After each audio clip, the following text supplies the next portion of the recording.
My favorite item, I got to tell you, it's this piece right here. I have it in a protective holding. Hello, silver fans. This is T, and you're in the place to be for silver education, acquisition, and entertainment. Hey, thanks for watching, everybody. Hey, have you ever wondered what coin dealers collect themselves? In this video, that will be revealed. Hey, if you enjoy coin shop videos, be sure to subscribe. And if you enjoyed today's content, hit that like button while you're at it. Thanks for watching.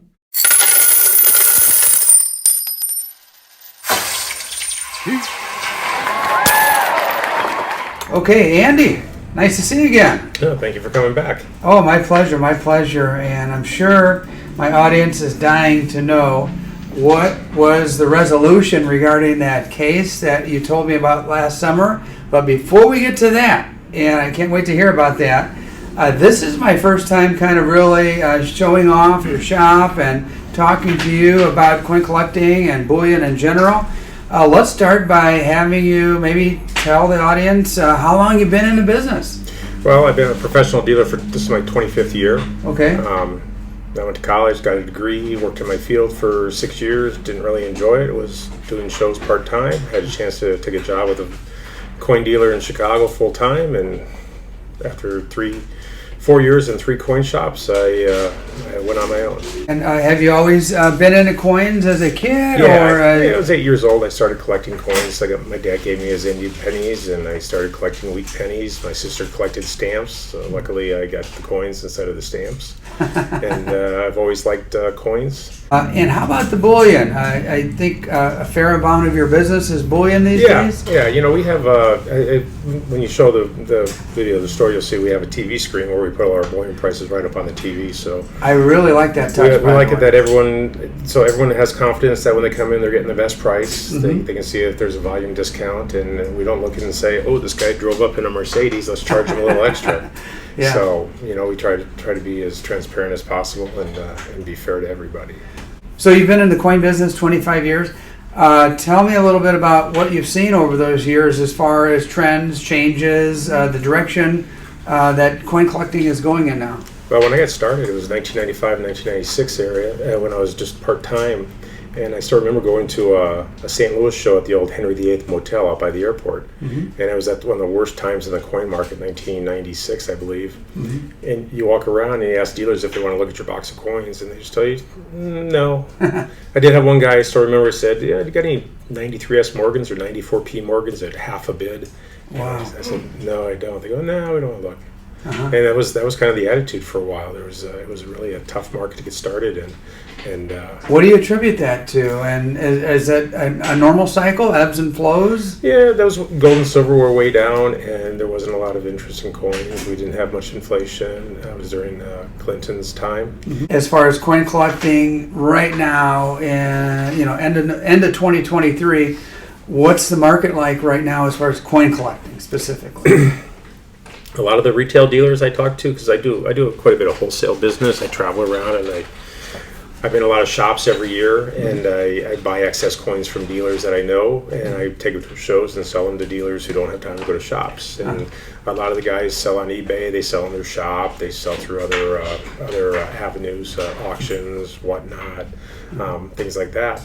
And they said retail is still good right now, but it's a little funny. People are not buying a lot of bullion at this time, and they don't know if it's because people are out of money or people are just holding back, waiting for the market to move in one direction or the other. But it's a little weird kind of a market right now, because I'll go to a show and one show will be slow, the next show will be just gangbusters. So it's really crazy. I just got done doing 8 shows in 9 weeks. Wow. And it had everything from very poor to very good. Okay. So, you know, the inflation is, you can tell, is starting to hurt the American general population. Mm-hmm. You know, every time you go to the grocery store, it costs you more for that.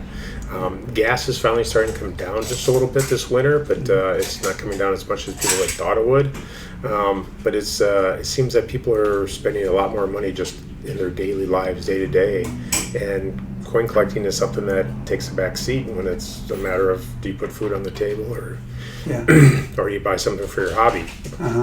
So Yeah, I hear you. And those stimulus checks that got that economy really roaring for a while there, those have been long gone. right, and they gave us a lot of the inflation that we have now. Yeah. You know, the government didn't have the money; they had to print the money, had to borrow the money, and now they're paying interest on the money, and interest rates are going up because of the inflation rate. They raise interest rates to try to slow the economy down to stop the inflation, but it seems the inflation was all generated by government spending. And if the government hadn't spent the money, we never would have had the inflation.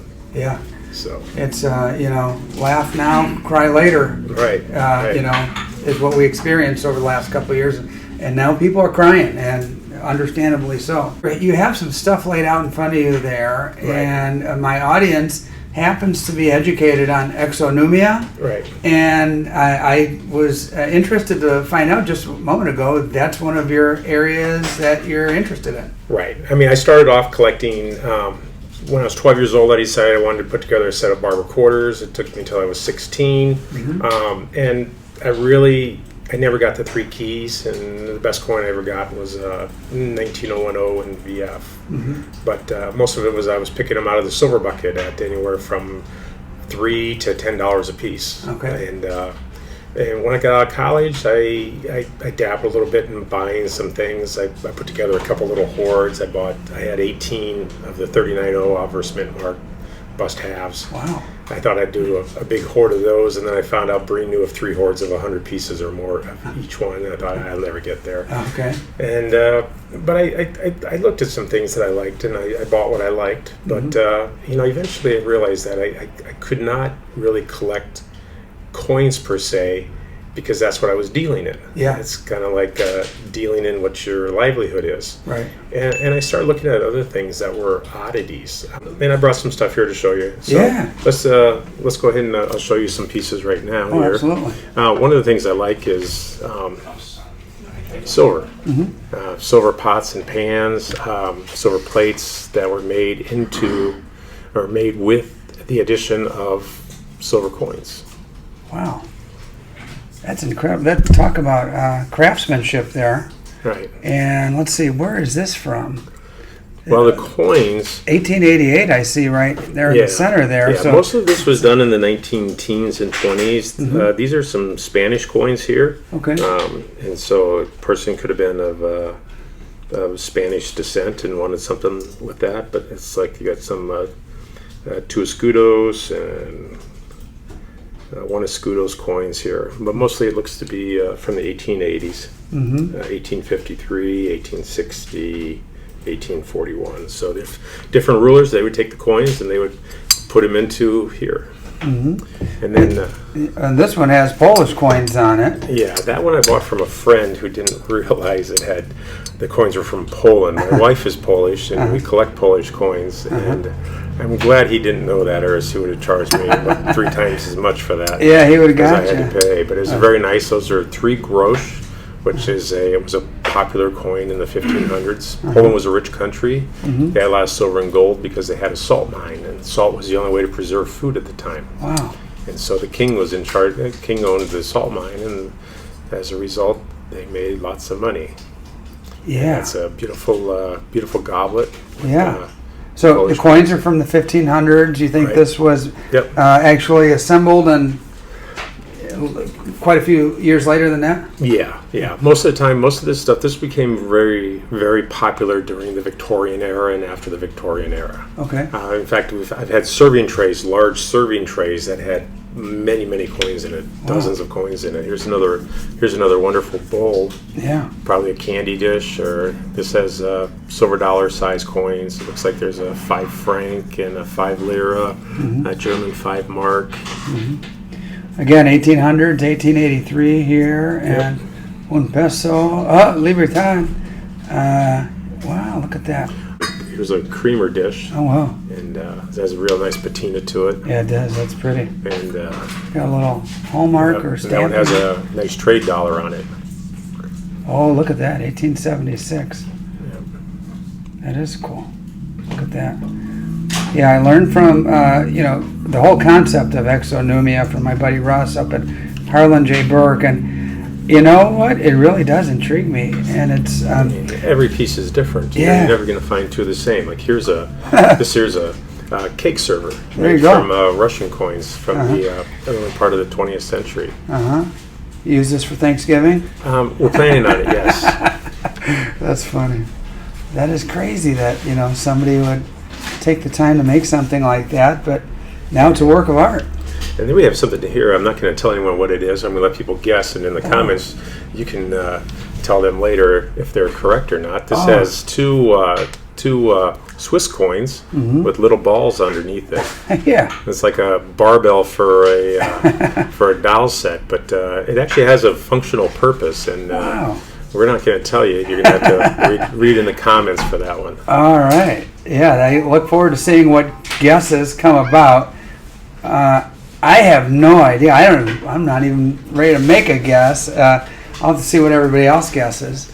All right, so my favorite item, I got to tell you, I got this almost 7 years ago, and it's this piece right here. I have it in a protective holding. This was on the cover of the Numismatist magazine in December 1997, and it was the centerpiece of a famous enamel coin collector's collection. And I acquired this piece through rather obscure means. It came through a heritage gallery sale. And I showed another prominent exonumia collector, and he exclaimed, "Where did you find this? I've been chasing this for 20 years. I must have it. How much is it?" And I said, I can't do that. I just gave it to my wife. And he says, "Oh my gosh, I must have it." I said, "I can't." See, my wife's maiden name is Lis, which means fox in Polish. Okay. And I told him, and I elaborated a little white lie. I said, "Well, my name, Reiber, which is German, but in Polish it means rabbit." And he was so stunned he about passed out right there. I had to catch him. At least it got him off your case a little bit about getting that coin. Yeah, recently he made a ridiculous offer, and I figured it was cheaper than getting divorced to just pass on the offer, but I was offered $10,000 for that I was just about to ask you. Wow, and that's made out of Morgan Sordollery. A Morgan. Wow, and they planed off the one side and then beautifully painted the scene. This one here is another one that's one of my favorite pieces. This is it's a 9-karat gold watch fob. Now 9-karat you'd think is kind of an odd number because normally it's 10 or 14 karat, but that was what the British used to use. It was 9-karat. And this is a beautiful enamel on the reverse C quarter, high grade, AU plus. Oh yeah, look at that. With beautiful color and this 9-karat gold watch fob.